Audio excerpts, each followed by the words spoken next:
Hey there, heroes, or should I say villains? Because today is episode 1 of My Villain Academia. Joining me, as always, is the Doctor is a villain in the Doctor is a villain pun quirk Isak. Dude, that Hello. is a mouthful. I know. That's why I picked it. Jeez, man. I mean, evil doctor, love puns. Oh yeah. Speaking of which, we met the Doctor in this episode, so this is gonna be fun, guys. This is episode 19 of My Hero Academia, but of course, we're discussing the episode titled My Villain Academia. We finished the Endeavor Agency arc a couple weeks back. Then we had that Aizawa Kurogiri episode.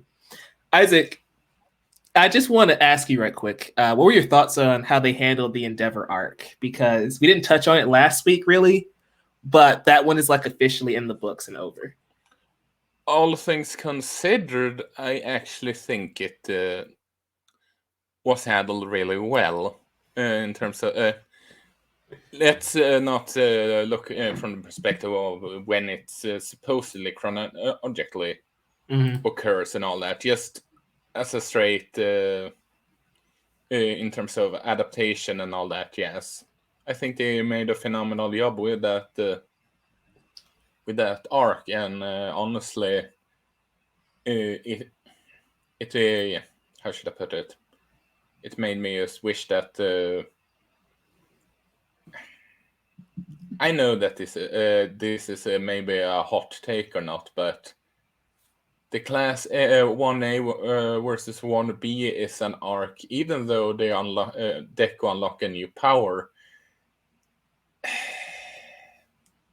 It's such a slow burn that I wouldn't have mind them skip over it, if I'm being honest, because So, like, not just move it, but skip it entirely? Move it or shorten it or something, because that arc have made season 5 one of the weakest one, because honestly it didn't really feel like the season so far really started until the Endeavor arc, even with his newborn power, if that makes any sense. Well, yeah, I mean, because Deku's match is the last of the arc, and so Black Whip doesn't come into play until like 2 episodes to go, pretty much in that arc. And yeah, it's not a controversial opinion that you have, because Class A versus Class B is considered the weakest arc in the entire series. So with that in mind, we kind of already had an expectation that season 5 wouldn't be the strongest. But that arc just dragged on. Like, most episodes were 2-parters when they should have just been one. They really stretched it out to 10 episodes. Same thing with this Endeavor arc. As much as I enjoyed it, because again, I really liked it for the most part. There was a few hiccups here and there, but it was really good. The problem is, again, though, they kind of stretched that arc to the maximum amount of episodes too. Plus, they added a filler episode with the girls that tie into the movie. Which was just so pointless, because that episode was just so pointless. Sorry. Yeah. And so we get here to MVA, and this episode, it feels like we didn't have enough time to cover everything. And so I'm glad you kind of mentioned the pacing of the Class A versus Class B arc and how it kind of hampered the entire series going forward, or season going forward. Because, guys, in episode 19, again, titled My Villain Academia, we shift focus from Deku and Class A onto the League of Villains. So we're following Tomura Shigaraki, Dabi, Himiko Toga, Mr. Compress, and Twice. They are basically going to fight this subordinate of All for One, Gigantomachia, or in the dub, Gigantomachia, which will always annoy me. Anyway, they're fighting Gigan because they basically need to prove that Shigaraki's a worthy successor to All for One. The problem for me with this episode, it's a solid episode overall. I think it's really well done, but there, like, if you read the manga, there's this whole almost like prologue that leads into that fight, and it adds so much context and character to the League of Villains that we just don't get. We see basically this world's version of racism, right? With Yeah. Spinner, who I didn't even mention earlier, but Spinner, people are basically prejudiced to mutant type quirks, which is interesting when you look back in the Class A versus Class B arc. Pony from Class B was kind of like poking fun at Shoji because he's got his 8 tentacle arms.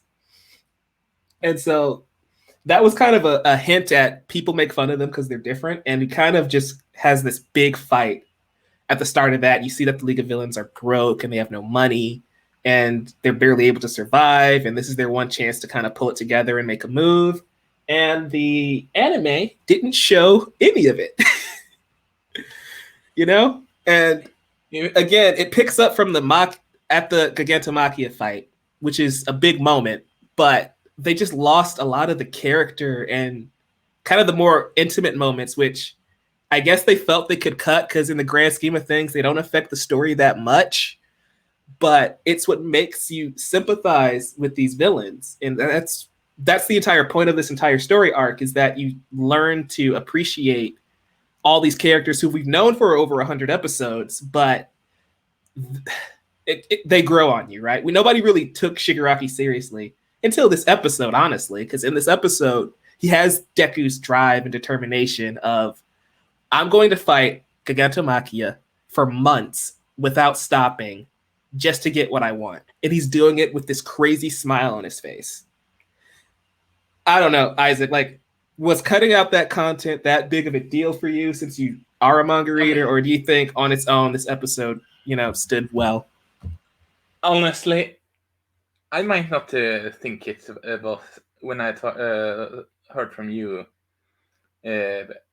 You told me about, maybe it was because you told me what they had cut and all that, yes, because I hadn't seen that episode yet. Mm-hmm. But I don't think it was that bad of a cut. But at the same time, I agree with you that they cut so much that you just feel that going back to the whole, I don't know when we talked about it, it just feels like they are rushing through this arc, or at least it gives the signal that they are rushing through this arc. Maybe they are going to give some extra episode and just shift around stuff like they did with this season. Mm-hmm. We don't know yet because, well, it's just one episode. Right. But I can't recall who it was, who of us that said it, but for the anime viewers, they want to focus on the heroes. It's the heroes that is the remarkable ones, and the anime owners haven't read the manga, so they don't. They probably doesn't even bother about this MVA arc. What is that? And for those, they are probably they know that the anime only fans are probably just gonna eat it up. So quote unquote, why bother going into details when the villains aren't the ones that are the most marketable, which is what I'm scared of in how Bones is looking at it, because there was even, if I'm not mistaken, there was even one big shot over at Shonen Jump that called this story arc taboo for focusing so much on the villains in a Shonen Jump manga, which is not something that usually happens. Yeah, so I'm hoping that's not their mentality, because we act like manga readers and anime viewers are different. They're not, honestly. They're kind of just delayed reactions, right? Manga readers care about the villains because they read MVA. I feel like anime watchers will feel the same way if they got to experience MVA the way the manga readers did, Like, I'm going to be honest. Arguing with that. I'm not arguing with that. I know. I'm just saying. I hope that's not Bones' logic, because I mean, honestly, assuming they don't make any major like narrative changes aside from cutting stuff out, we're not seeing Deku the rest of the season. Honestly, which is crazy to think about. And that's also why I could see them pushing it toward the end of the season. Because do you really want half the season not having your main character? I get it. But it's so full of life and character, and it's honestly pretty dark and twisted. It introduces a new element to this world. Again, that entire like prologue sequence that they just completely cut introduces a world that we haven't seen in My Hero Academia. And the problem is that in the anime, My Hero Academia is very two-dimensional, right? There's the good guys and the bad guys. There's no lines of gray. And that was great for the first 4.5 seasons. But the point of MVA was to introduce, the heroes don't save everyone. Like in this very episode, I'm not going to keep ranting about what they cut. We're going to talk about the actual episode. But in this very episode, we learn that Shigaraki decayed his entire family, and the only one who seemingly reached out to him in a very All Might fashion is All For One. And All For One and Shigaraki prove that heroes don't save everyone, and that's where these villains come from. Because we saw Twice's story, I think, was it last season? Yeah. And a lot of the villains are just broken. Gentle Criminal, another one. They're not necessarily evil just for the sake of it. They've been damaged. And again, what they cut would have really tied into that well, but what we got in this episode, I thought was also really strong. Like, if I didn't read MVA, I don't think I'd have a single problem with this episode. It did move really fast. It's the first episode this season, I think, to adapt 4 manga chapters instead of 3. 5. 3 has been the max. 5. 5. I think it was 5, yeah. Jeez. That's why this one felt like it was flying by. I follow from Everworld, and he talked when he talked about it. He said it was like 5 chapters. Oh man, I kind of wish they did that with Class A versus Class B. Yeah, that arc is the one that they could have done 5 chapters each episode. Yeah, which another reason why I think it could be just the whole thing about heroes being the most marketable. Which characters are the most on merchandise? Is the heroes or the villains? I mean, again, the villains haven't done anything really in the anime up to this point, so it's the heroes. Yeah, and it could arguably, because they sell the most merchandise, these villains, at least not yet for the anime watcher, isn't exactly Joker, Venom, Lex Luthor, Thanos, you name it. But then again, maybe we do have here in the Western, we Western audience have a bit different point of view of following villains than what Japan has with the whole. They prefer focusing on the heroes. I mean, there's very infamous on how Vegeta never truly gets a win because he was a former bad guy, and it's probably because of a tradition in Japan on, well, he was a bad guy, so he pretty much never he has never truly gets a win because of it in Dragon Ball. It's a speculation, but I wouldn't be surprised, all things considered, how the mentality is in Japan when it comes to these types of storytelling. Mm-hmm. So, moving on, guys, in this episode, we also meet the doctor who's been making the Nomu, Dr. Uchiko, I believe that's his name. Yeah. So, he's been the guy in charge of making the Nomu, and basically, he and All For One are going to give Shigaraki this like ultimate power. And we even saw them kind of experimenting or doing whatever to Tomura in the episode prior, last week's episode. That's an interesting storyline, and also they heavily censored the blood and gore of that scene, which is to be expected. I expect the uncut versions that come out a little later in the year. I'm pretty sure that's going to have all the blood that we expect because they tend to add that stuff back in after the season's over. Yeah, I mean, them censoring it is that's okay. That's perfectly fine, all things considered. Yeah, for sure. But it's interesting that Dr. Uchiko, it looks very much like the same doctor we see in episode 1 who tells Deku he's quirkless.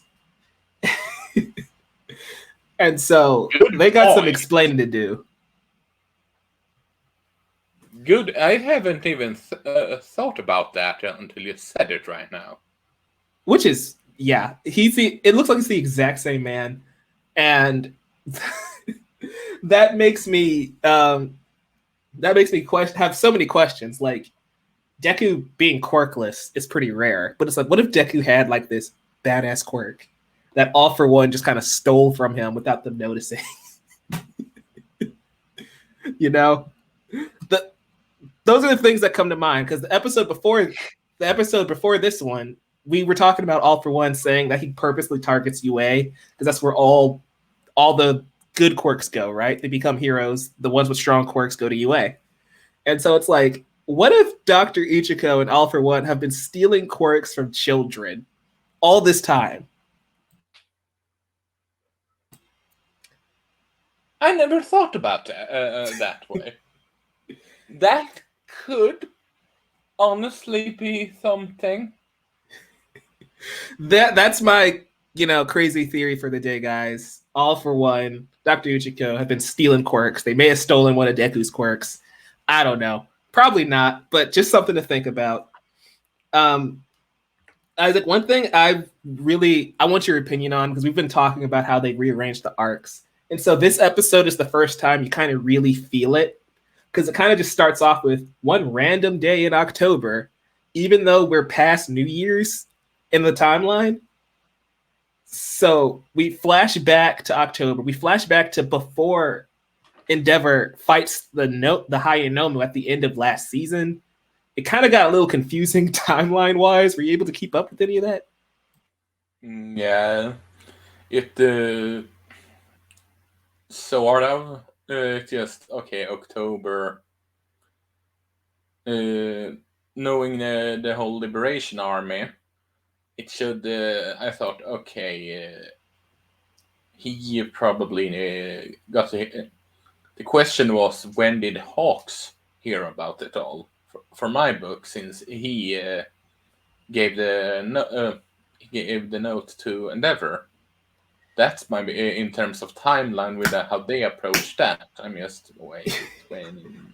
Yeah, that's why I was asking you, because knowing the original order of events, especially since I recently read this, helps me out. But I didn't think it was very. It explained it very well, I guess, for the viewers. So Hawks gives Endeavor that note in present day of the timeline. So in like January. This fight is taking place in October. I'm pretty sure Dabi already gets the Hayanomu after this confrontation with the Liberation Army, which he then works with Hawks, because in this episode he says he has a new recruit he's looking at. He works with Hawks, gets the Hayanomu. Endeavor and Hawks fight the high end. Then we go into Class A versus Class B. And then that's, it's confusing. It's all over the place. That's yeah. Yeah. And anyway. Also, correct me if I'm wrong, but didn't they weirdly animated Dabi yet again in this episode, or was my eyes deceiving because it looked like he was different colors several times in this episode? Dabi is he has a different anime style pretty much every time we see him. If it wasn't for his eyes, you wouldn't recognize him, honestly, because they get the scars wrong sometimes, they get the color wrong sometimes. Like, let's not forget that they got Toya Todoroki's hair wrong on like 3 different occasions. What is it with that character and Bones? getting it wrong. It just specifically Dabe of all characters. I don't know. It feels like it's just a gag at this point, like a running joke. Like, It, I don't know. yeah, I don't understand. because it had been one thing if it was several character and they just missed in production and all that jazz, but it's the same character all the time. If you know Yeah. what I mean.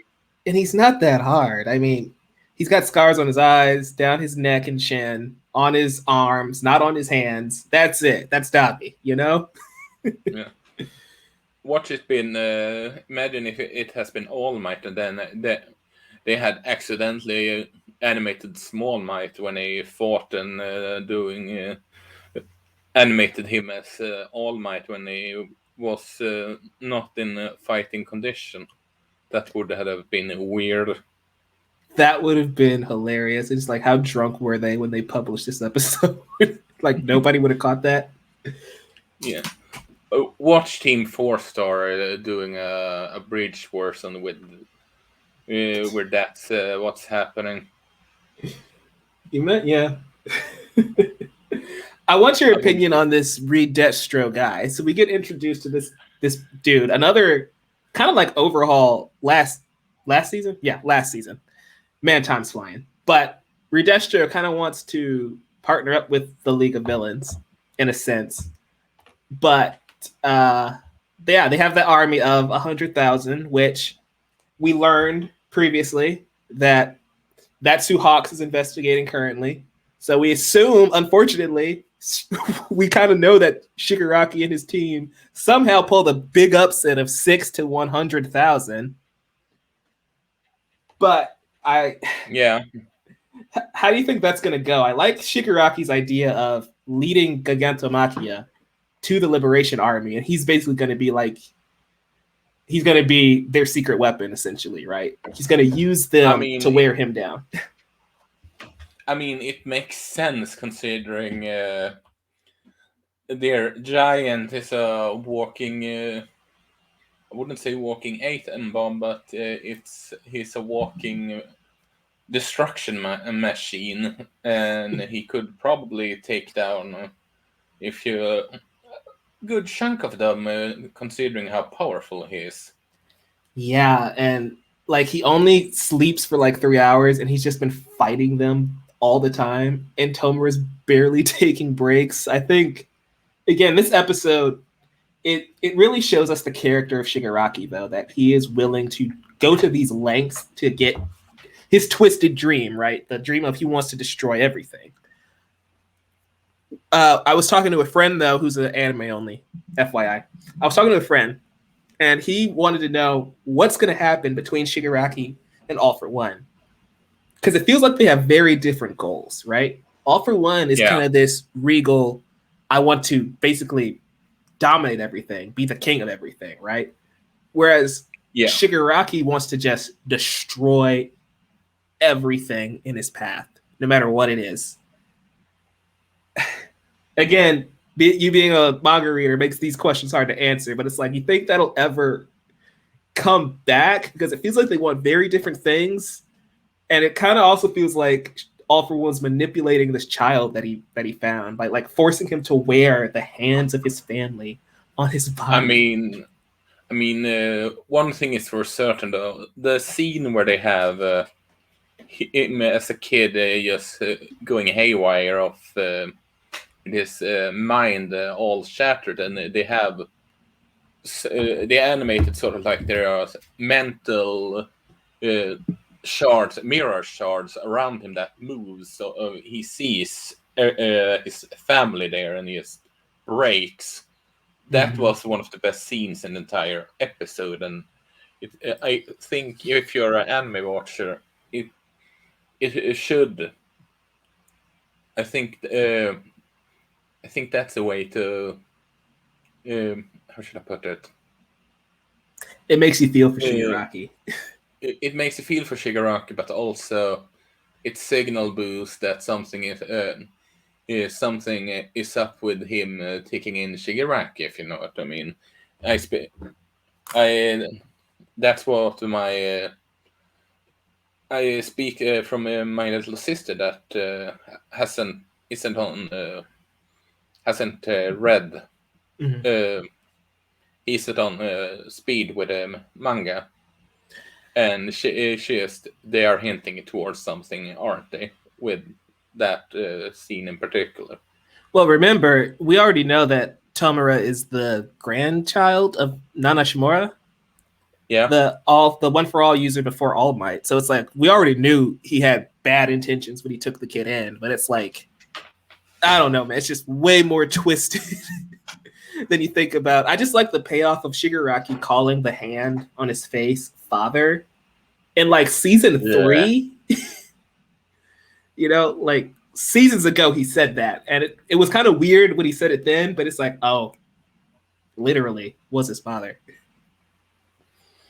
yeah, and also yeah, so just so funny if I my sister apparently thought a good nickname for the Doctor would be Dr. Eggman with the look. I mean, that's what I refer to him as all the time because he just looks like Eggman. Yeah. you know. Also, we So saw a doggy Nomu. That was cute, I guess. cute in a weird way, I suppose. Right. Yeah. Do you have anything more to go with this episode, or should we go to the manga chapter? We can go to the manga chapter. Again, overall, I thought this episode was solid. I kind of annoyed that they cut some stuff out, but it was jam packed as it was. So you kind of just live with it and see where they go next episode. That should be really interesting. What happens with Shigaraki, the Liberation Army, Redestro, Gigantomachia. A lot of great stuff coming. Can't wait to see how these final 5 or 6 episodes finish up. Should be around 5 or 6 episodes. Exciting. All right, guys, we are going to be talking spoilers for the My Hero Academia manga chapter 323. If you're not caught up on the latest chapter, we advise you to head out. We'll see you guys next time. Plus Ultra. Plus Ultra. If you're still with us, again, we're talking chapter 323, That Single Step. So, last episode was the Bakugo chapter, right? That one was Great Explosion, Murder God, Dynamite. This one's the Uraraka chapter. And Isaac, this one picks up where we left off. The civilians don't want Deku to stay at UA. Uraraka and Best Jeanist to a certain extent, though Best Jeanist, it felt like made it worse. Mm-hmm. But Uraraka is like pleading with everybody that Deku's basically their only hope, and he needs to stay here, not just as protection for them, but also he needs to be able to go after All for One last time. Like they need Deku, and UA is the perfect place for him to stay right now. This had no action whatsoever. It was a pretty laid back chapter, compared to what we've been getting with Lady Nagant and All for One and all that other stuff that was happening, all the assassins that have been after Deku. We also flash back to before the kids go after Midoriya, and we see that Principal Nezu is basically letting them know it's safe to bring Midoriya back because of how strong the UA barrier is, and that the plating on the barrier is like an individual sheets, so it moves and shifts around, so Shigaraki can't decay the entire thing to the ground in one go. It also can move. Now, I saw a lot of memes on the Twitter regarding this chapter, like Nezu's basically Patrick saying, "Why don't we take UA and push it somewhere else?" you know, He is also quite wealthy. That's for certain. I know, right? And I guess that's where I kind of want to start this conversation. We'll obviously talk about Ochako in a second, but I don't know, man. If there's still a UA trader Nezu is kind of like, how did Nezu know to prep UA for Shigaraki during the Gentle Criminal arc, right? That's just so far back. And he just says he had a hunch, right? His intuition. And it's like, I don't know, man.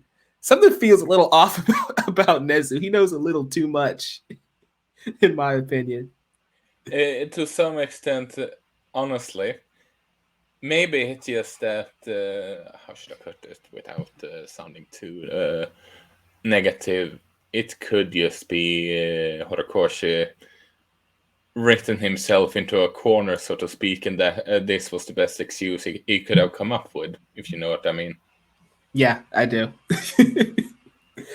But aside from Nezu being super sus, we again learned that UA can move, I guess. So I don't know how that's gonna work, but I do love how Kaminari's just like, we're in a mecha anime, right? Yeah. Especially looking at was it last chapter or the chapter before, Horikoshi kind of had that mecha of All Might, which was pretty dope. Fun. That explains the foreshadowing. I know, right? What did you think of this chapter overall? Again, it was not really action heavy or even emotion heavy, but it was just another great chapter establishing how Uraraka is going to be the hero that saves heroes, the one beacon of hope in this little world we have right now. What are your overall thoughts, man? I mean, again, it makes sense why the civilians doesn't want him to be there. Just looking at it from perspective, but knowing now how the structure of the whole thing works, it makes sense why they dare bringing Deku back, so to speak. So, and I think there is a specific her speech. It's clearly working on them. Just the whole. We look back at one of the mutants that he got saved during his time alone. Yep. It's him, and he's the boy who saved me, and I think that's an indication of.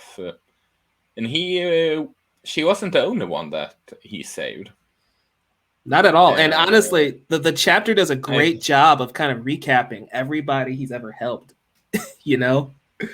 Yeah, and I think in the next chapter it will be that people step forward to talk about he helped them, and that makes the maybe everyone isn't on board of him staying, but majority will be.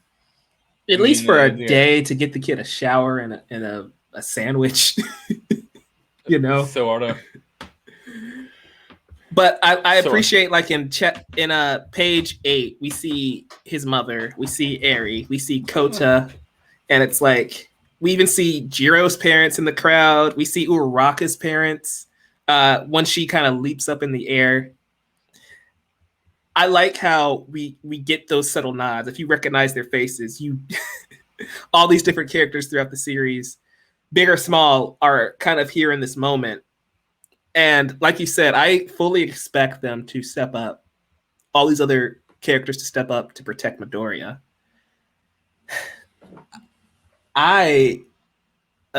You know, again, Best Jeanist tried. One thing I did notice though is it looks like Todoroki. They don't have any dialogue, but Todoroki, Hawks, and Endeavor seem to be on their own. So you think they're going after Toya? They could be after Toya, yeah. Yeah. So I wouldn't be surprised if the next chapter or two, we kind of follow Endeavor and Hawks again, because they're just with Shoto, and we know that was their mission like 4 months ago. IRL, not in the manga. Only a week has like passed, really. Just no time passes in the manga. I mean, Shoto is he might not be close to the strength that Deku has right now, but he's a good substitute to some extent. If you don't want to bring back a go along. That entire Um, sentence is just so funny when you think back to season 2, and Deku was just flicking his fingers the best he can. yeah, yeah. It's like Because, Shoto's on a whole nother level than Deku. It's like, not anymore. maybe they, maybe this is them meeting up with Dabi. Uh, Sort of like a foreshadowing to that. Yeah, I can see that. I also like in this chapter Bakugo just again reinforcing that we're here to step in when you can't handle it alone. And it's like that shows the maturity of Bakugo of he's not the one who went up there to yell at this crowd, right? We know he could have been like, you bastards are ungrateful, blah, blah, blah. Yeah. But he also trusted enough that Uraraka can handle this. And I'm really interested to see what happens between Deku and Uraraka from here on out, because her and Bakugo are very protective of Deku right now. Yeah. And it's interesting how, as the series progressed, it's almost mandatory that we reference Naruto at this point. It, it feels like they're becoming Team 7, right? Before Sasuke's left, right? Sorta. They're kind of becoming a little family, which is interesting because Bakugo and Uraraka have only interacted like twice before this point. And one time he beat the crap out of her. So I'm interested to see how that relationship between the three of them work. Not necessarily romantically between her and Deku. It doesn't really feel like we lead into that anymore, but you can clearly tell they're good friends. And she's been protecting this kid pretty much since the beginning of the series. And so I'm glad that we come back to that, because I was always concerned about how Horikoshi would balance power scaling, right? One for All was already this crazy Superman-like strength. But then we add 6 quirks on top of that. You have Todoroki with 2 quirks. You have Shigaraki with the quirk of Awakening and having All for One. I always felt like characters like Uraraka or Asui or Kirishima might get lost in the mix because they're just not that strong. And even if Uraraka has a crazy quirk Awakening, like Toga did, I don't think it's. I still don't know how useful zero gravity is going to be unless he does something really cool with it. So I'm just glad we're finding unique ways to use those characters, and it's really nice seeing. Yeah. Go on. No, I was just gonna say it's nice seeing Ida and Uraraka get some spotlight these last few chapters, because it really felt like it's just Deku, Hawks, Endeavor, Todoroki, Bakugo. Yeah. Let me put it like this: I have with how they how we have implemented them throughout the series. I don't think power scaling will be a problem with this, because even if the other ones might not be able to uh, go on front, so to speak, they are all fantastic support characters, and there are ways that they can support at the side. Shoto and Bakugo is easily going to be his right hand man once the next round of fight starts, obviously, considering they are the next big 3, without a doubt. Right. But just looking at this, how he is handling quote unquote power leveling in the other cast compared to Dragon Ball Super, which is just the Goku and Vegeta show, because there is no way in hell how you can make Yamcha, Krillin, or Tenshin Han stronger and all that. Yeah, so the only one that might have any shot is the androids and Gohan, or not even Piccolo is arguably workable right now. to give a power boost, especially how godlike Vegeta and Goku is right now. Exactly. But that was always my fear, right? I didn't want MHA to become Dragon Ball. And not that Dragon Ball as a series is bad. Like you said, though, it says something that Yamcha's most iconic moment is him getting stomped, right? Yeah. I didn't want that from Bakugo, Ida, Todoroki, Uraraka, Asui, you know?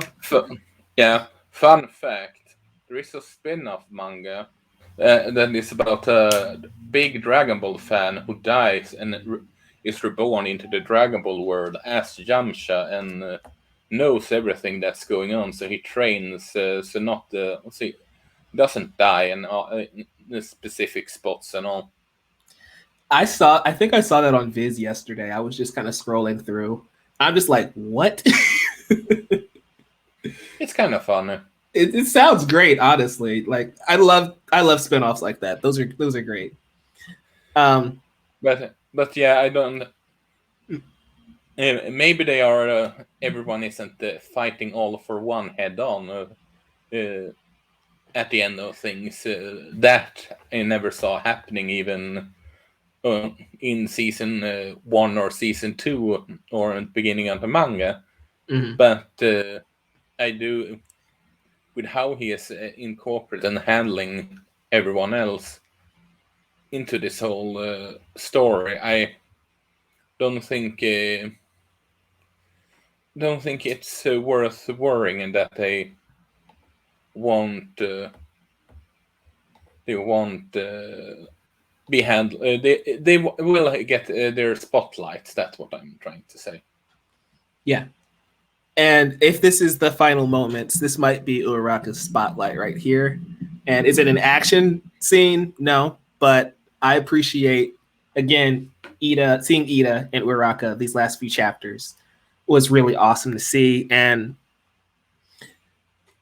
you were talking about them like all fighting all for one or Shigaraki. The fact that we don't even know what's happening with Tomura is twisted beyond reason. But I always kind of felt it would kind of be the Avatar, the Last Airbender route, where you basically have two fronts of Deku's fighting the All for One user, Todoroki and maybe Bakugo are dealing with Dabi and whoever, and then Uraraka is obviously battling Toga in some sense. Yeah, there is. I can or I would all I will say with 99.99% certainty, Shoto and potentially Endeavor is going to have a rematch with the Dabi at the end of things. Oh yeah, it has to happen. Or at least Shoto and Dabi.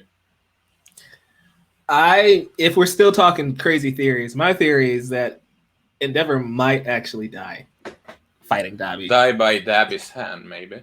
Yeah. I don't know if I want to see that happen, but narratively speaking, Endeavor has done all he could to like really atone for his mistakes. And him facing Toya is the only thing left for him, honestly. And you can kind of just end his story there. Yeah.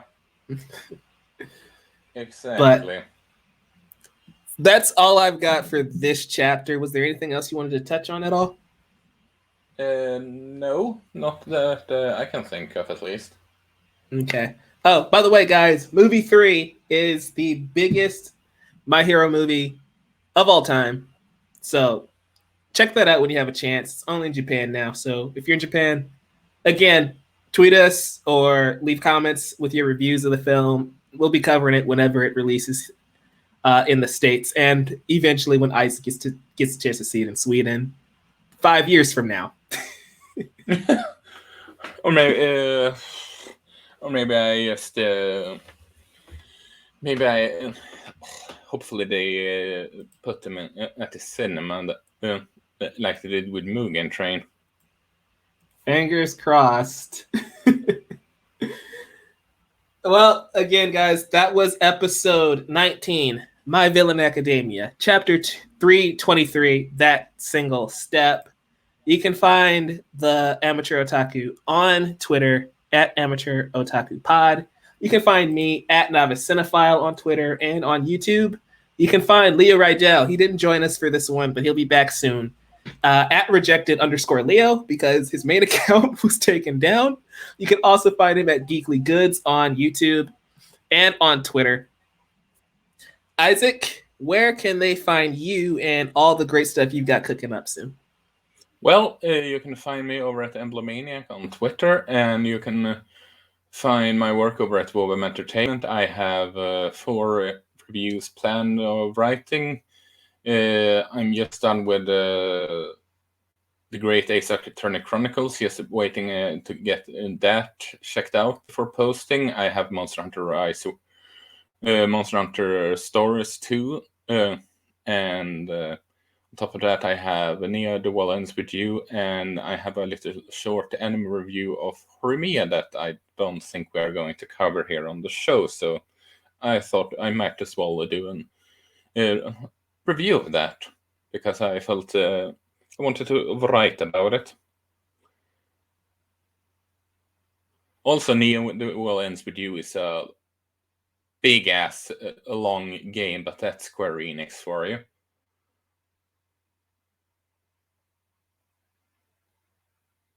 I still haven't beaten Final Fantasy VII Remake, so I hear you with massive games. I think I put like 90 hours into it, and I still haven't beaten the final boss. Square Enix gonna square. I remember when I reviewed Dragon's Quest for the Revenge of the Fans, the Dragon Quest 11 back in the day. It took me about, what was it? I didn't do all the side quests then, but it took me about 95 hours, give or take, and do the true ending. Yeah, I don't even try on true endings at this point with Square. with most games at this point. Guys, we will see you next week for episode 20 and chapter 324. Stay awesome. Go beyond. Also, before we plus ultra, I can just say that me and Brandon, as soon as his schedule is